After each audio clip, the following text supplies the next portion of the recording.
Hello, everybody. I'm Seth Weissman, and welcome to another episode of Safe Real Estate. One of the things I really want to talk about this year is how to become a better real estate negotiator.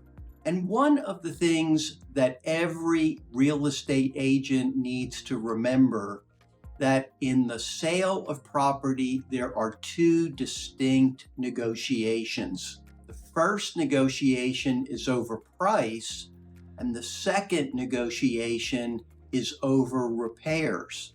And if you're not careful, you can win the first negotiation, but then lose the second and end up not getting as much money for your seller as you had originally hoped for. So let's say you are an investor, you're trying to get the very best price, and if you don't end up with the house, you're okay with that. If I were in that situation, what I would do is first negotiate the price without really focusing on repairs at all. And I would try to obviously get that price to as low a point as possible. And then I would essentially try to retrade the deal by raising as many repair issues as humanly possible. In raising repair issues, you then get a second bite at the apple and have an opportunity to ask for a significant price reduction because of the need for repairs. Now, if I am a buyer and I am trying to buy a house that I absolutely love, I would not play this game.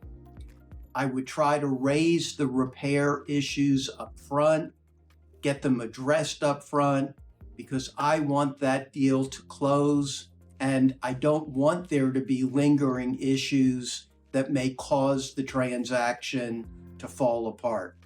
Now, let's say you are the seller and you want to avoid that second negotiation over repairs.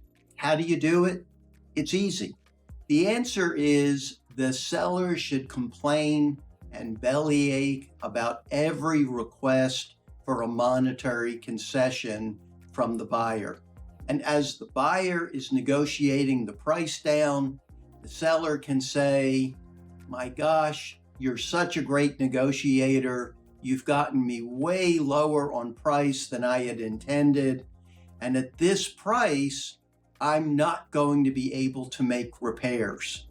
Now, having said that, sellers do have to disclose latent defects even when a property is being sold as is. But assuming you have done that, the seller then sells the property as is to the buyer without any repairs. Now, there are a lot of buyers who are not going to accept the concept that they cannot ask for repairs. And there is a middle ground, which is the seller gives the buyer the right to ask for repairs, but only repairs which exceed a certain dollar amount. So the seller might say, all the nickel and dime stuff you're accepting, you cannot raise. But if your inspector identifies a repair that is going to cost more than X, and let's say the X is $5,000 or $10,000, the buyer still has protection if there is a major defect, but other than that, the buyer is effectively taking the property as is. And we have provided you with a special stipulation that you can use in that situation. I hope this tip on negotiation makes you a little bit better of a negotiator. As always, it's great to see everybody. Please subscribe to continue to tune in. Bye now.